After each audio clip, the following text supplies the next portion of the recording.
Hey mga bro, sa pagkatalo ng SMB against Barangay Nebra San Miguel ngayong semi-final series, yun nga, sinisisi nila kay Coach George Gallant mga bro. Kaya ito pong SMB gustong palitan, ito pong si Coach George. And ito na nga, isa nga sa mga gustong kunin as a head coach ng SMB ay ito pong si Coach Tab Baldwin mga kabrods. Yes, alam mo naman natin sa Ateneo, ito pong si Coach Tab ang isa sa mga talagang magaling na head coach dyan sa UAAP. Lalong-lalo na dyan sa Ateneo Blue Eagles, grabe ang respeto sa kanya ng team.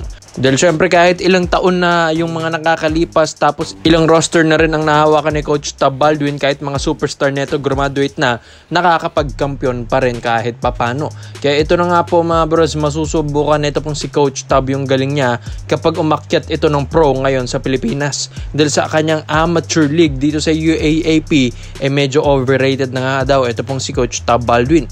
Pero sa mga over the past few years ng UAAP, hindi pa ulit nakakapagkampiyon ang Ateneo Blue Eagles. Kaya ito na nga mga kabrods, ito pong SMB, balak nilang patungtungin ito pong si Coach Tab Baldwin dito po sa PBA. How much more kung ito yung mahawakan niya, ang SMB na talaga. Dahil ito nga pong si Coach Tab, muling nasubukan dati nung nahawakan niya ang Gilas Pilipinas. Pero sino ang mga kinuha niya? Mga college players. Tapos ano nangyari mga brods? Muntik pa natin matalo yung Serbia. And yun nga, partida, wala pang pro doon. Puro amateur players lang mga brods, at dito na nga, how much more kung mahawakan na niya ang mga PBA players. Kaya ito na nga mga kabrods, ito pong si Coach Tab Baldwin gustong opera ng malaki ng SMB. Dahil gustuhin man ng SMB na ibalik ito pong si Coach Leo Austria, pero hindi man nila mabalik dahil ayaw na nga rin ni Coach Leo maging head coach ng SMB. Gusto niya maging consultant na lang din mga kabrods.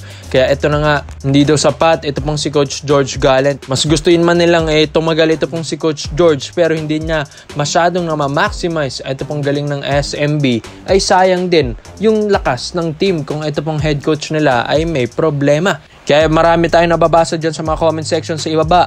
Yung mga SMB fans ay talagang yun nga, ang sisi nila sa mga comments dyan ay dito po kay Coach George Gallant mga kabrod. So alam natin, mahihirapan talaga ang SMB pag ganito ng ganito yung kanilang magiging head coach, dahil medyo mahihirapan talaga sila every season. Kahit man mga superstars yung mga kinukuha nila, pero pag hindi ka naman kayang imando ng maayos, ay dun talaga mahihirapan. Kaya ito na nga mga kabrods, ito mong si Coach Tab Baldwin, sa pagpasok na ito sa PBA, ay dito na nga inaabangan ito ng mga SMB fans. Dahil kung ang UAAP nga kaya niyang dominahin, ay paano pa ito pong PBA? Dahil diba sinasabi nga nila, ang UAAP wala nga dong fixed games dyan mga kabrods. While dito sa PBA yung iba, nagkakaroon na. Kaya yung pure galing mo ay lumalabas talaga dyan sa UAAP mga brods. Kaya diba, yung mga ibang mga head coach dito sa PBA, galing yung mga college teams mga kabrods. Kaya ito na nga, napakalakas talaga ng SMB kung tutuusin, kung ito pang si Coach Tab Baldwin ang makukuha nila. At isa pa dito, parang kaya nang dominahin ni Coach Tab Baldwin ng PBA, at sinasabi nila, mas magaling nga daw ito kay Coach Tim Cone. Kaya 'di ba mga kabrods, gusto nila itong kukunin ulit sa Gilas Pilipinas, kaso nga lang may alitan pa ang SMC and Coach Tab Baldwin. Dahil 'di ba sinasabi ni Coach Tab na immature daw ang PBA, dahil maski import nga ay hindi nila ini-improve, dahil mas okay nga daw kung 2 or 3 imports ang PBA para daw gumanda at lumakas yung mga locals. Pero tapos na yun mga brods, past is past, and ito na ang SMB. Kung gusto yun talaga nilang lumakas pa mga brods, siguro nga sa head coach nila sisimulan ngayong off-season. Kaya kung mga abroad sa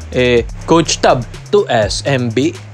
This video is brought to you by 1xBet. So matagal ko nang ginagamit ito mga brods, at kumikita na rin ako dito, kaya i-share ko ito sa inyo kung saan ito pang 1xBet ay isang betting platform. Pwede kang tumaya dito ng mga paborito mong kuponan, mapa PBA, NBA at kahit anong sports mga brods. At saktong-sakto finals na tayo mga brods, Ginebra versus TNT Tropang Giga. So kaya nga, para makukuha mo yan, gamitin ang promo code na 1x overrated. Get up to 5,000 deposit bonus mga kabrods. And yung link nandyan sa pin comment section sa ibaba. So dito naman po tayo sa kabilang balita naman natin mga brods. Ito na nga, ayon na ito sa spin.ph, ito pong si Jetroy Rosario is set to meet with the SMC bosses next week mga kabrods. So ito na nga pinakahinihintay ng mga SMC fans, kung saan mapupunta si Jetroy. Blackwater ba? Converge, TNT, Ginebra, or SMB. At ito na nga, ginagalaw na ng SMC. Ito pong baso nila. Dahil, di ba? Ito yung naman yung pinakahinihintay ng lahat.